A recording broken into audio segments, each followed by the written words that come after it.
To get rid of stink bugs, try catching individual bugs on a homemade trap. Peel off a piece of tape about 4 to 6 inches long, and then catch the stink bug by gently placing the center of the piece of tape onto it. After you catch the stink bug, fold the tape over it quickly to seal in the smell, and dispose of it outside in the trash.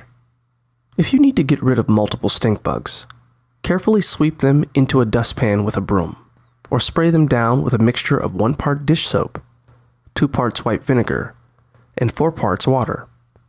Make sure you're gentle so you don't crush the bugs accidentally, releasing their bad smell. Then, dump the stink bugs into a toilet and flush them. You can also drop the stink bugs into a bucket of soapy water to quickly kill them.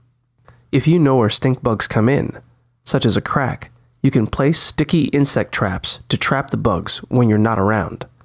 To keep stink bugs from coming back after you get rid of them, repair or replace any damaged window screens, since stink bugs can enter through these holes. You should also seal any cracks on the outside of your home with caulk so stink bugs can't get in.